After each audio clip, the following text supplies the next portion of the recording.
ഇതുപോലെയുള്ള ഞാൻ ഇതുപോലെ എള്ളുതിരി കത്തിക്കുന്നത് കൊണ്ടാണ് ഇവിടെ എല്ലാം കറുപ്പിരിക്കുന്നത് കേട്ടോ. ഇതുപോലെയുള്ള ചട്ടി വിളക്കുകളില്ലേ, ഉണ്ടാവും, വീട്ടുകളിൽ ഉണ്ടാവോ? അപ്പം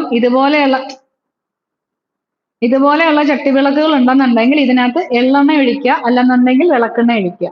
ഒഴിച്ചിട്ട് ഇത് ഒഴിക്കുക. എന്നിട്ട് നമ്മൾ ഒരു ഒരു ചെറിയൊരു ചതുരാകൃതിയിൽ ഒരു സമചതുരാകൃതിയിൽ ഒരു വെള്ളത്തുണി, വൃത്തിയുള്ള വെള്ളത്തുണി, നമ്മുടെയൊക്കെ വീട്ടിൽ നല്ല കഴുകി വൃത്തിയായ വെള്ളമുണ്ടുകളൊക്കെ കാണുമല്ലോ അല്ലേ? അത് കഴുകി വൃത്തി, അത് ഈ ഒരു ആവശ്യത്തിന് മാത്രമേ എടുക്കാവൂ. അത് ഒരു ഒരു ചതുരാകൃതിയിൽ ഞാൻ പറയാലോ. അപ്പോ അത് ഞാൻ ഇവിടെ മുറിച്ചതില്ല. ഇതിന്റെ ഇത്രയും ഭാഗം മതി. ഇത്രയും ഭാഗത്തോ ഇത്രയും വീതിയിൽ ഇത്രയും ഭാഗം മതി. ഈ ഒരു പകുതി ഭാഗം അത്രയും ഭാഗത്തിൽ മുറിച്ച് മുറിച്ച് വെച്ചേക്കുക. എന്നിട്ട് അതിന്റെ നടുക്ക് ഭാഗത്തായിട്ട് കുറച്ച് എള്ളിടുക.